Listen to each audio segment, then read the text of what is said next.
Peter Pan, de James M. Barrie. Tradução: Silvia Antunha. Editora: Ciranda Cultural. Capítulo 8. A Lagoa das Sereias. Se você fechar os olhos e tiver sorte, às vezes avistará um lago sem formas definidas, de lindas cores desbotadas, suspensas na escuridão. Então, se apertar os olhos com mais força, o lago começa a tomar forma e as cores ficam tão vivas que, com outro aperto, elas podem pegar fogo. Mas, um pouco antes de elas pegarem fogo, você vê a lagoa. Isso é o máximo que você poderá se aproximar dela desde a terra firme, apenas como um momento celestial. Se tivesse 2 momentos assim, você poderia ver as ondas e talvez ouvisse o canto das sereias. As crianças costumavam passar longos dias do verão nessa lagoa, nadando ou boiando na maior parte do tempo, tentando entrar nos jogos das sereias na água e assim por diante. Mas, apesar disso, você não deve achar que as sereias sejam amigas delas. Muito pelo contrário, essa é uma decepção constante para Wendy, já que durante todo o tempo que esteve na ilha, ela nunca obteve uma palavra civilizada delas. Quando ia até a beira da lagoa, ela podia vê-las da trilha, especialmente na Pedra do Abandono, onde adoravam se aquecer, penteando os cabelos de um jeito preguiçoso que a irritava bastante. Ou ela podia até nadar, por assim dizer, nas pontas dos pés para até 1 metro delas. Mas, então, elas haviam e mergulhavam, provavelmente espirrando água nela com suas caudas, não por acidente, mas intencionalmente. Exceto, claro, Peter, que conversava com elas na Pedra do Abandono durante horas e sentava-se em suas caudas quando ficavam atrevidas. Ele deu a Wendy um dos pentes delas. O momento mais assustador de vê-las é a virada da lua, quando soltam gritos e lamentos estranhos. Mas a lagoa é perigosa para os mortais, e até essa noite que temos agora para contar, Wendy nunca tinha visto a lagoa à luz da lua. Menos por medo, porque é claro que Peter acompanharia. E mais porque ela tinha regras rígidas a respeito de cada um estar na cama às 7. Ela, porém, ia frequentemente até a lagoa em dias ensolarados depois da chuva, quando as sereias aparecem em grande número para brincar com suas bolhas. Elas tratam as bolhas de muitas cores feitas da água do arco-íris, como bolas, arremessando-as alegremente com suas caudas e tentando mantê-las no arco-íris até que estourem. Os gols ficam em cada extremidade do arco-íris e as goleiras só podem usar as mãos. Às vezes, 1 dúzia desses jogos acontece na lagoa ao mesmo tempo, e essa é uma visão muito bonita. Mas, no momento em que as crianças estavam tentando se juntar a elas, tinham que jogar sozinhas, pois as sereias imediatamente desapareciam. Porém, temos provas de que elas observavam secretamente os intrusos e não estavam acima de aproveitarem nenhuma ideia deles, pois João introduziu uma nova maneira de acertar as bolhas, jogando com a cabeça em vez das mãos, e as sereias adotaram esse jeito. Essa foi a marca que João deixou na Terra do Nunca. Também era muito bonito ver as crianças descansando por meia hora em alguma pedra depois do almoço. Wendy insistia para que fizessem isso e tinha que ser um descanso de verdade, mesmo que a refeição fosse de faz de conta. Então, eles ficavam lá, tomando sol, com seus corpos brilhando, enquanto ela se sentava ao lado deles com pose de gente importante. Foi num desses dias em que todos estavam na Pedra do Abandono. A rocha não era muito maior do que uma cama grande, mas é claro que todos sabiam como não ocupar muito espaço, estavam cochilando, ou pelo menos estavam deitados de olhos fechados, beliscando-se ocasionalmente quando achavam que o Wendy não estava olhando. Ela estava muito ocupada, costurando. Enquanto ela costurava, uma mudança aconteceu na lagoa. Pequenos calafrios percorreram a superfície. O sol desapareceu e as sombras se infiltraram na água, tornando-a gelada. Wendy não conseguia mais enfiar a linha na agulha, e quando olhou para cima, a lagoa, que até então sempre foi um lugar muito agradável, parecia terrível e hostil. Não era, ela sabia, a noite que havia chegado, mas era algo tão escuro como se fosse a noite que tinha chegado. Não, era pior que isso. Ainda não havia chegado, mas enviou aquele arrepio pelo mar para dizer que estava chegando. O que seria? Então, para ela juntaram-se todas as histórias que haviam lhe contado sobre a Pedra do Abandono, assim chamada por capitães malvados que prendem os marinheiros nela e os abandonam ali para se afogarem.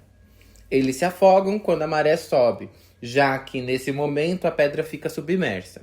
É claro que ela deveria ter despertado os meninos logo de uma vez. Não por causa do desconhecido que vinha espreitando em direção a eles, mas porque não lhes faria bem dormir numa rocha gelada. Porém, ela era uma jovem mãe e não sabia disso. Achou que simplesmente deveria manter a regra de cerca de meia hora depois do almoço.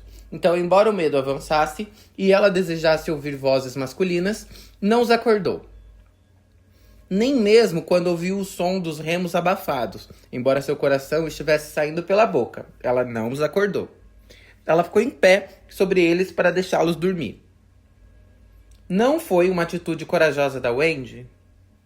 Foi sorte para aqueles garotos haver entre eles alguém que podia farejar perigo mesmo durante o sono. Peter saltou ereto, tão desperto como um cão de guarda, e com um grito de aviso acordou os outros. Ele ficou imóvel, com as mãos no ouvido.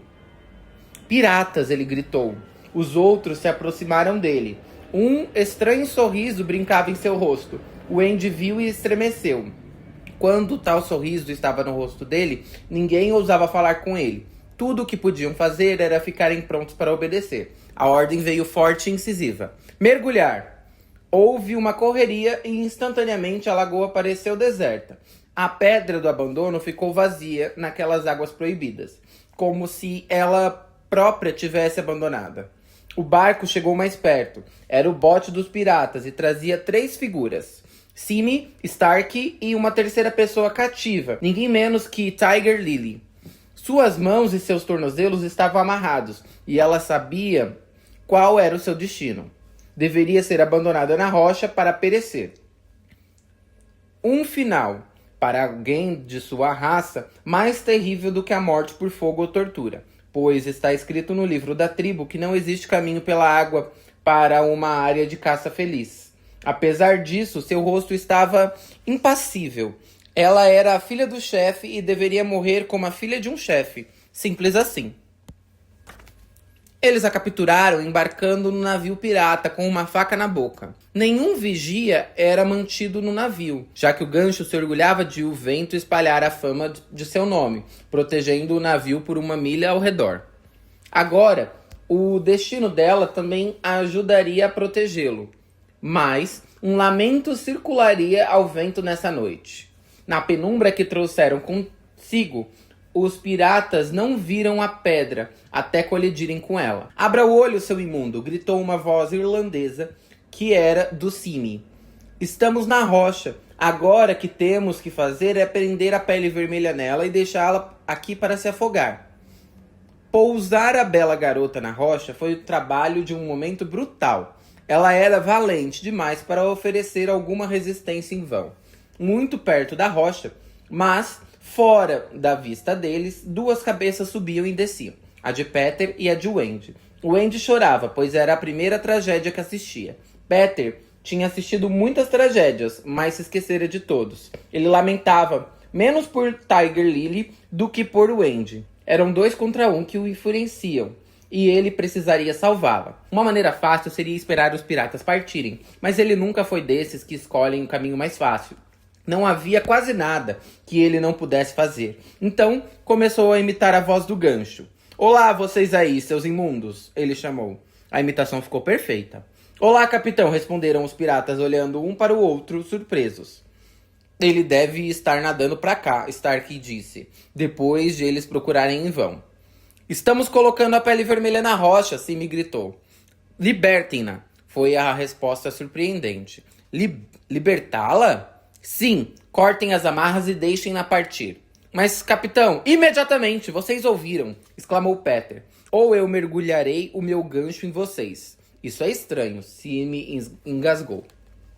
É melhor fazer o que o capitão manda, Stark retrucou nervoso. Lá vai, disse Simi e cortou as cordas de Tiger Lily. No mesmo momento, como uma enguia, ela deslizou por entre as pernas de Stark para a água. É claro que a Wendy estava muito entusiasmada com a esperteza do Peter, mas ela sabia que ele também ficaria exultante e muito provavelmente gritaria como corvo. E assim se trairia, de modo que ela levantou a mão para tapar a boca dele. Mas seu gesto ficou parado no ar, pois a voz do gancho ecoou pela lagoa. Barco à frente! Só que dessa vez não foi o Peter quem falou. Ele poderia estar prestes a gritar, mas seu rosto murchou num assobio de surpresa. Barco à frente, mais uma vez a voz insistiu. Agora o Andy entendeu. O verdadeiro gancho também estava na água. Ele vinha nadando até o barco, e assim que seus homens mostraram uma luz para guiá-lo, logo os alcançou. À luz da lanterna, o Andy viu o gancho agarrar a borda do barco. Ela viu seu rosto sombrio e malvado, enquanto ele se levantava da água pingando e tremendo. Ela gostaria de nadar para longe, mas Peter não se mexia. Ele fervilhava de tão animado e ainda transbordava de vaidade. Eu não sou o máximo? Ah, sim, eu sou o máximo, ele sussurrou para ela. Embora também pensasse assim, ela ficou realmente feliz a respeito da reputação dele, e por ninguém ter ouvido isso, a não ser ela própria. Ele fez um sinal para ela escutar. Os dois piratas estavam muito curiosos para saber o que havia trazido o capitão até eles, mas ele ficou sentado com a cabeça sobre o gancho, uma posição de profunda melancolia. Capitão, está tudo bem? Eles perguntaram timidamente, mas ele respondeu com um gemido cavernoso. Ele suspirou, Simi comentou. Ele suspirou de novo, Stark confirmou. E suspirou ainda pela terceira vez. Simi admirou-se.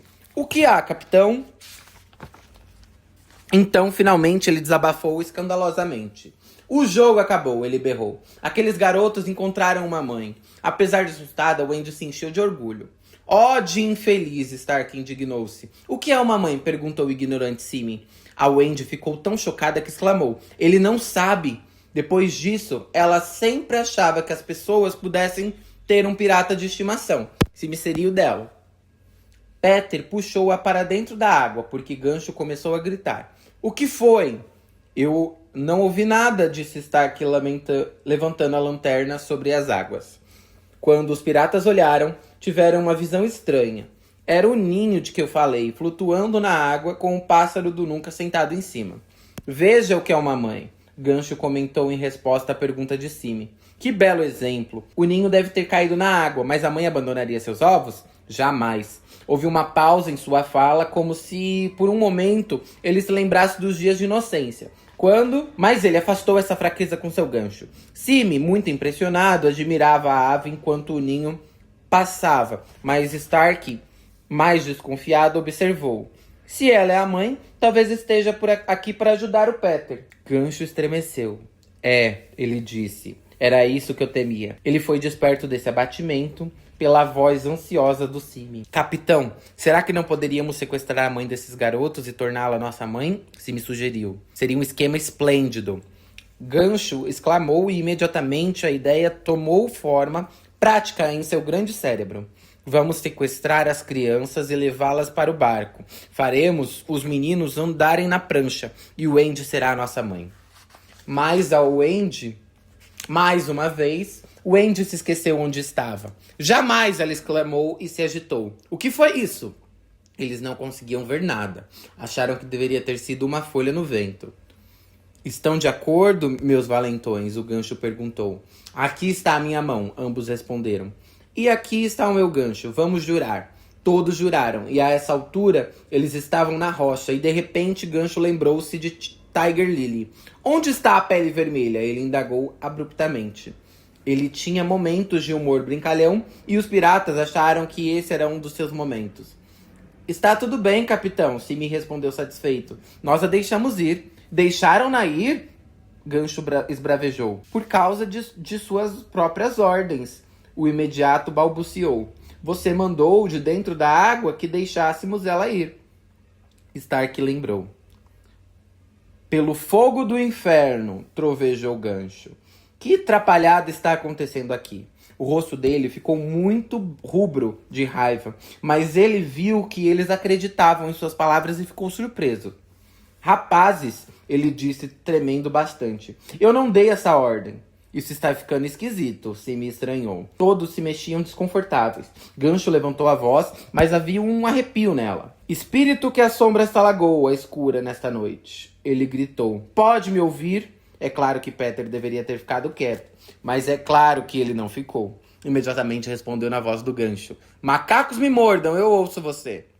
Nesse momento sublime, Gancho não empalideceu, nem se arrepiou, mas Simi e Stark se agarraram uns aos outros apavorados. Quem é você, estranho? Fale, ordenou Gancho. Eu sou o James Gancho, respondeu a voz. Capitão do Jolly Roger. Não, você não é. Você não é, Gancho gritou com voz rouca. Pelo fogo do inferno, a voz replicou. Diga isso de novo e eu lançarei âncoras em você. Gancho tentou de uma maneira mais insinuante. Você é o Gancho? Ele disse quase humildemente. Então, queira me dizer quem eu sou. Um bacalhau. Apenas um bacalhau, a voz respondeu. Um bacalhau? Gancho ecoou sem graça. Foi então, mas não antes de então, que seu espírito orgulhoso se partiu. Ele viu seus homens se afastarem dele. Fomos capitaneados todo esse tempo por um bacalhau, eles murmuraram. Isso está acabando com o nosso orgulho. Eram seus cães de guarda rosnando para ele. Mas apesar de ter se tornado a figura trágica, ele mal os escutava. Contra essa evidência temerária, não era a crença deles de que ele precisava. Era dele mesmo, pois sentia seu ego se esvaindo de si. Não me abandone agora, valentão, ele sussurrou em voz rouca para si próprio. Em sua natureza sombria, havia um toque de feminilidade, como em todos os grandes piratas, que às vezes lhe dava intuições. De repente, ele tentou o jogo da adivinhação. Gancho, ele chamou. Você tem outra voz? Então Peter, que jamais existiria um jogo, respondeu alegremente com sua própria voz. Tenho. E outro nome? Talvez. Vegetal? Perguntou o Gancho. Não. Mineral? Não. Animal? Sim. Homem? Não. Essa resposta soou desdenhosa. Garoto? Sim. Menino comum? Não. Menino maravilhoso? Para a aflição da Wendy, a resposta que soou desta vez foi um sim. Você está na Inglaterra? Não. Está aqui? Sim. Gancho ficou completamente intrigado. Faça algumas perguntas a ele, Gancho disse para os outros, enxugando a testa suada. Simi refletiu. Não consigo pensar em nada, ele disse pavoroso. Não consegue adivinhar? Não consegue adivinhar? Peter provocou. Vai desistir? É claro que em seu orgulho ele estava levando o jogo longe demais. E os malfeitores perceberam a chance. Sim, sim, eles responderam ansiosos. Pois bem, então. Eu sou Peter Pan, ele gritou. Pan! Imediatamente, Gancho voltou a ele mesmo. Simi e Stark voltaram a ser os capangas fiéis. Agora nós o pegamos, gritou Gancho. Para a água, Simi. Stark, cuide do barco. Peguem-no vivo ou morto. Ele saltou enquanto falava e simultaneamente ouviu-se a voz alegre do Peter. Vocês estão prontos, garotos? Sim, sim, foi a resposta vinda de várias partes da lagoa. Então, para cima dos piratas. A briga foi curta e intensa. O primeiro a tirar sangue foi João, que valentemente subiu no barco e segurou o Stark. Houve uma luta feroz, na qual o sabre foi arrancado do punho do pirata. Ele se retorceu e caiu do barco pela amurada. João saltou para trás dele. O bote se afastou à deriva. Aqui e ali uma cabeça se erguia na água e viam-se lampejos de aço seguidos de gritos ou vaias. Na confusão, alguns atacaram gente do próprio lado. O saca-rolhas de Simi atingiu Turtles na quarta costela, mas ele próprio foi apunhalado. Por sua vez, pelo Curly. Mais longe da pedra, Stark pressionava muito Slynt e os gêmeos. Durante todo esse tempo, onde Peter foi parar? Ele estava procurando disputar um jogo maior. Todos os outros garotos eram corajosos e não deveriam ser culpados por recuar do Capitão Gancho. A garra de ferro dele fazia um círculo na água, parada ao redor dele. onde eles fugiam como peixes atordoados. Mas havia alguém que não o temia. Havia alguém preparado para entrar nesse círculo. Estranhamente, não foi na água que eles se encontraram. Gancho foi até a pedra para respirar, e no mesmo instante Peter a escalou pelo lado oposto. A rocha era escorregadia, como uma bola, e eles tinham que engatinhar em vez de subir. Nenhum dos dois sabia que o outro estava chegando. Para tentar se agarrar, um encontrou o braço do outro. Surpresos, eles levantaram a cabeça, com seus rostos quase se tocando. Assim, eles se encontraram. Alguns dos maiores heróis já confessaram que um pouco antes de entrarem em combate, sentiam enjoos. Se isso acontecesse com Peter naquele momento, eu concordaria. Afinal, Gancho era o único homem que o terrível pirata Long John Silver temia. Mas Peter não ficou enjoado. Muito pelo contrário. Ele tinha apenas um sentido: alegria. Ele rangeu os lindos dentes de alegria. Rapidamente, achou ter arrancado a faca do cinto do Gancho e estava prestes a levá-la para casa, quando ele percebeu que estava mais alto na pedra do que seu adversário. Não seria um combate justo. Assim, ele deu uma mão para o pirata para ajudá-lo. Foi então que o Gancho o feriu. Peter ficou atordoado, não pela dor, mas pela injustiça. Isso o deixou completamente desamparado. Ele só podia olhar horrorizado. Toda criança fica afetada assim, da primeira vez que é tratada injustamente. Tudo o que você acha que tem direito de acontecer quando acontece com você é que haja justiça. Depois de alguém ter sido injusto com você, você vai amar essa pessoa novamente, mas nunca mais será a mesma pessoa. Ninguém jamais supera a primeira injustiça. Ninguém, exceto Peter. Muitas vezes isso acontecia com ele, mas ele sempre se esquecia. Eu suponho que essa era a real diferença entre ele e o resto. Isso, quando aconteceu, foi como se acontecesse pela primeira vez. Ele só podia olhar, imponente. 2 vezes a mão de ferro o feriu. Alguns momentos depois, os outros garotos viram Gancho golpeando descontroladamente a água rumo ao navio. Não havia, então, nenhum contentamento no rosto pestilento dele. Apenas pavor, pois o crocodilo vinha em obstinada perseguição a ele. Em ocasiões comuns, os garotos nadariam ao lado, aplaudindo, mas agora eles estavam inquietos, pois agora haviam perdido tanto Peter quanto a Wendy. Vasculharam a lagoa em busca deles, chamando-os pelo nome. Encontraram o bote e voltaram para casa, gritando enquanto caminhavam: Peter, Wendy! Mas não obtiveram resposta, a não serem risadas zombeteiras das sereias. Eles devem voltar nadando ou voando, os garotos concluíram. Não ficariam muito ansiosos, porque tinham muita fé em Peter. Como meninos, eles riram, porque se atrasariam para dormir. E tudo isso por culpa da mãe Wendy. Quando o vozerio deles sumiu, um silêncio frio tomou conta da lagoa. Então ouviu-se um grito fraco. Socorro! Socorro! 2 pequenas figuras bateram contra a pedra. A menina desmaiou e ficou deitada no braço do menino. Num último esforço, Peter puxou-a para cima da rocha e deitou-se ao lado dela, antes de ele também desmaiar. Viu que a água estava subindo. Ele sabia que logo se afogariam, mas não podia fazer mais nada. Enquanto eles estavam deitados lado a lado, uma sereia pegou Wendy pelos pés e começou a puxá-la suavemente para a água. Peter, sentindo que ela escorregava, acordou sobressaltado e chegou a tempo de trazê-la de volta. Mas ele tinha que contar a verdade a ela. Estamos na pedra, Wendy, ele disse. Mas o espaço está diminuindo. Logo a água vai cobrir tudo. Ela não entendia nada. Temos que ir, ela respondeu quase com alegria. Sim, ele respondeu com voz sumida, exaurido. Vamos nadar ou voar, Peter? Ele precisava dizer a ela. Wendy, você acha que aguentaria nadar ou voar até a ilha sem a minha ajuda? Ela teve de admitir que estava muito cansada. Ele gemeu. O que foi? Ela perguntou imediatamente, ansiosa por causa do estado dele. Não posso lhe ajudar, Wendy. Gancho me feriu. Não consigo voar nem nadar. Você quer dizer que ambos morreremos afogados? Veja como a água está subindo. Eles colocaram as mãos sobre os olhos para tapar a visão. Acharam que logo não haveria mais nada. Assim que se sentaram, algo roçou Peter tão suave como um beijo e ficou ali, como se dissesse timidamente: posso ajudar? Era a cauda de uma pipa que Miguel havia feito alguns dias antes. Ela se soltou por conta própria da mão dele e flutuou para longe. A pipa do Miguel, Peter reconheceu desinteressado, mas no momento seguinte ele agarrou a cauda, puxando a pipa para si. Isso tirou Miguel do chão, ele gritou. Será que não carregaria vocês? Nós dois. Não vai aguentar os dois. Miguel e Curly tentaram. Mas vamos tirar a sorte, o Andy disse corajosamente. Jamais, você é uma dama. Ele já tinha amarrado a cauda ao redor dela.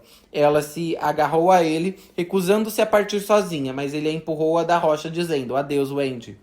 Em poucos minutos, ela desapareceu de sua vista. Peter ficou sozinho na lagoa. A pedra, que estava muito pequena agora, logo ficaria submersa.